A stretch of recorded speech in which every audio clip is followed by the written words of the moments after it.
Hey guys, okay, now I have the camera holding right here still, where you guys can see the belts. See, that's the alternator belt, and that's the power steering belt. And I'm gonna go inside my car and start up the belt to check the belt. Okay, I just finished installing both belts. Um, and I'm gonna go inside now to start the belts, start the engine, and you guys gonna see the belts it run smooth. All right, and I'll come out and talk with you guys. Okay, so stay tuned right here.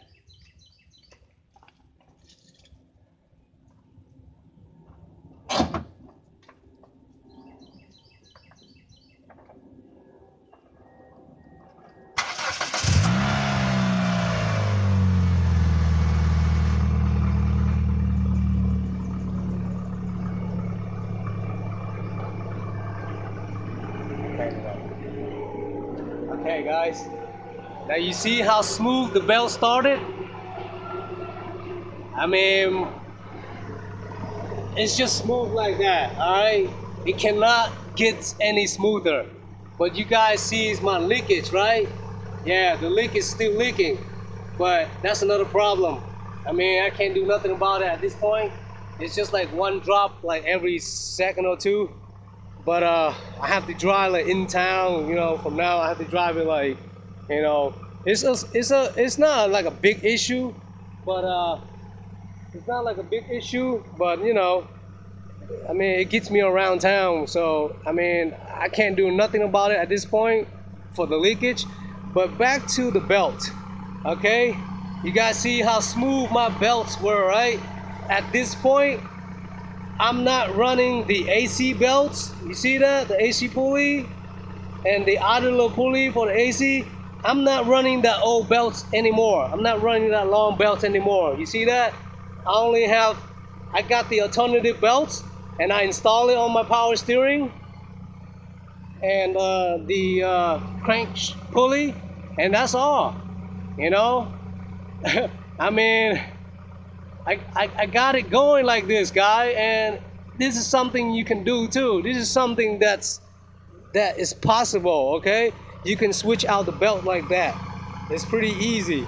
All you gotta do is just measure the length, all around from the power steering pulley and the crankshaft pulley to switch out the shorter belt for that, for the power steering, and not using the AC belt. That's just simple as that.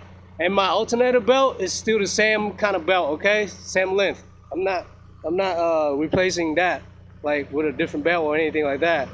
But both of my belts right now are brand new, okay?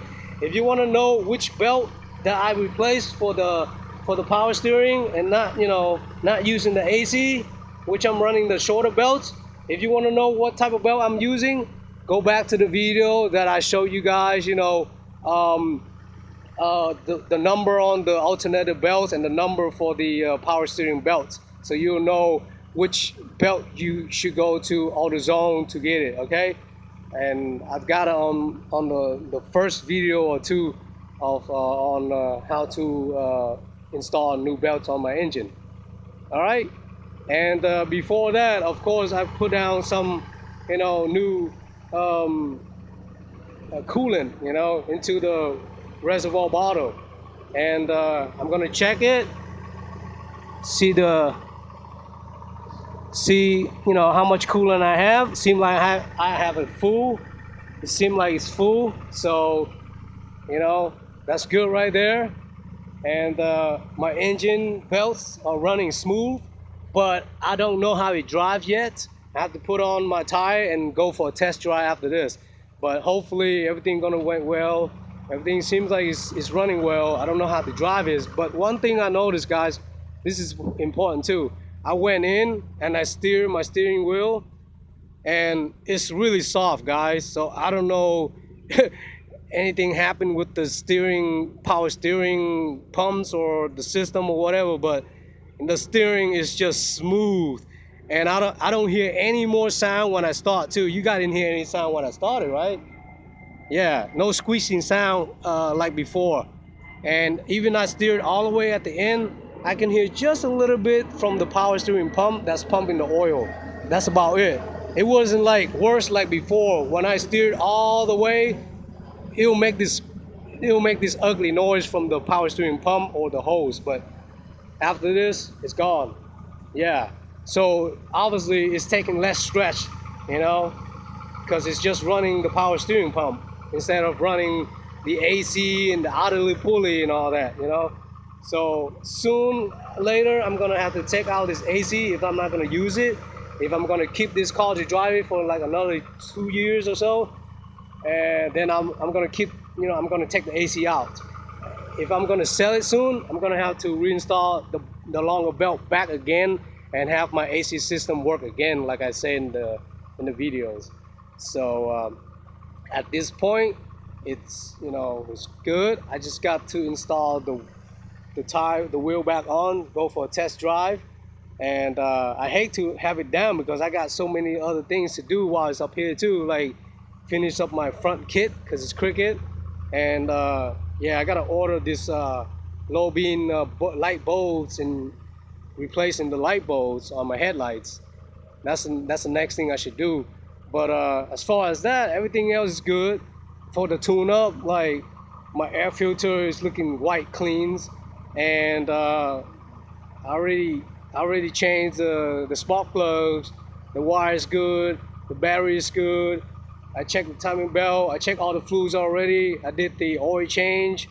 I probably have to do a radiator coolant flush soon. And another thing I need to do soon after this on this tune-up, you know, is um, is having, you know, if when my gas is down low, I'm going to have this fuel injection, you know, the fuel cleaner bottle that I bought from M Sawyer. I still have a half of that bottle left. I'm gonna use the rest of it in my tank whenever it's low, and then put some new gas in it, and hopefully that'll clean the injector or, you know, distributor or whatever on the gas size. And I'm gonna have to research to clean the uh, the gas ceiling, like the EGR valve and the gas hose and all that on the injection. So I'm still research to do that. I heard like you can invent another tube and have this the gasoline injection cleaner bottle, have that inserted on, and just rev it up the engine, and it should clean by itself. Like you should see like smoke coming behind the exhaust and all that. But that's going to be on a different video. I'm going to show you guys when I do a full research on how I'm going to do that. I might just, you know, put in the bottle in the gas tank and that should do it.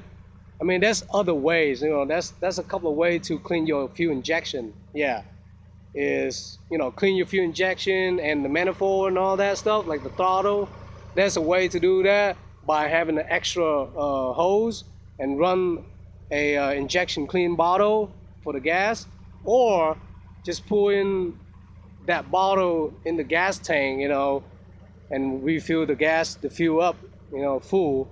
That should clean the fuel injection too. But there's many a way. I'm gonna find out what's the best way to do it for my car, and I'm gonna make a video on that sooner or later. Okay. All right, guys. I'm gonna put the tire back in and go for a ride, and probably make a video from there too, just to update my videos for my channel, Automotive Fine Sport channel. I'm Young Leo, signing off for now, guys. Thanks for watching.